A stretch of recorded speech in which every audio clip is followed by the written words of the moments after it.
Imagine that I work for Spectrum Cable. Imagine that you are a beautiful 29-year-old model that's famous and world-renowned.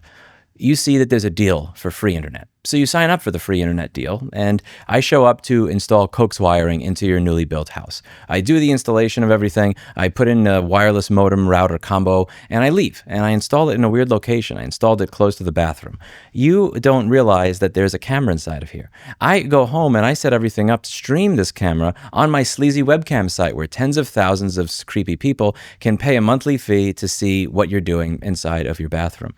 Your boyfriend shows up for an intimate moment, and I am streaming this to everybody. He doesn't realize that this is streaming, nor do you, and he is very, very embarrassed by the moment. He's shocked, appalled, doesn't really know what to make of it, and he stops seeing you.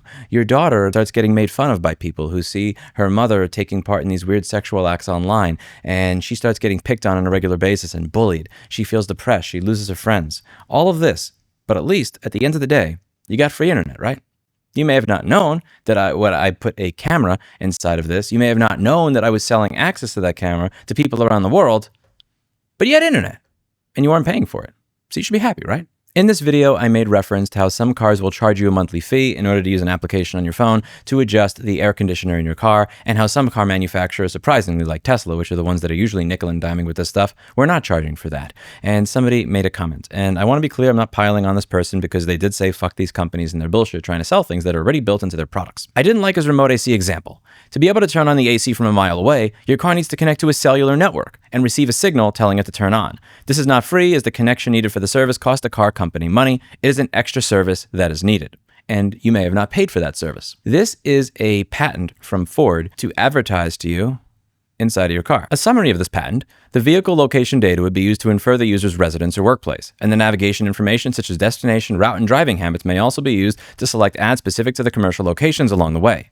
Current traffic data could also determine that the number of ads is increased when the car is sitting in traffic, especially for longer trips. The patent lists some examples of how the in-vehicle advertisement presentation system could monitor conversations between individuals in order to decide when to serve them ads, how many it should serve them, and whether to deliver them as only audio or an audio-visual, depending on the driving condition. This is an article on General Motors sharing driving data with data brokers that then sold that information to insurance companies without your consent, thus raising your insurance rates. This is a court case where a judge in Washington ruled that automakers can record and intercept text messages in your car, and that this is not a privacy violation unless your reputation has been harmed, and you do not have access to the ability to delete those text messages on your car computer. But at least you didn't pay for the cellular connection in the car, right? Explain how my first example is different from my second example.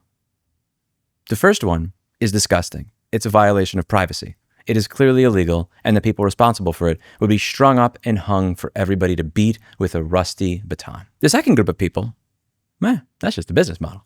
You haven't heard about all of this because you work 8 to 12 hours a day. You put groceries on the shelf at H-E-B. You drive a truck. You build homes. You work on the road so that the pavement is okay, so that the trucks that drive on those roads can deliver food to H-E-B, so that people like me can lead easy lives. And I appreciate that. This is not your job. It's my job to take this information and make it easily digestible and put it into context for all of you so you understand how badly you're getting fucked and how you can push back against it in an organized way. And that's what we'd like to do. If somebody works on your car and gives you a USB stick that allows you to remove all of this garbage, that is something that should be considered a repair. But right now, that would be considered breaking a digital lock or illegal hacking, which can be punishable by 3 to 5 years in federal prison. If somebody hands you a USB that allows you to remove the spyware from your car, your computer, that you paid for when you spent $30,000 to $50,000 on that car, I believe that that is a repair, not an illegal hack, not breaking a digital lock, a repair.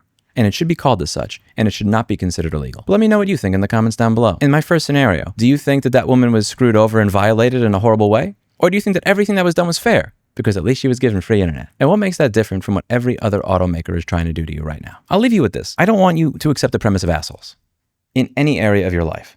Accepting the premise of assholes is accepting that because somebody has given you a SIM card with an internet connection, that somehow they're doing you a favor while they're robbing you blind. And more importantly, accepting the premise of assholes is when I read comments saying, yeah, this is why tech in cars is stupid. Cars connecting to the internet is bad. I'm not blaming you for this with everything you read, because I've thought the same thing from time to time.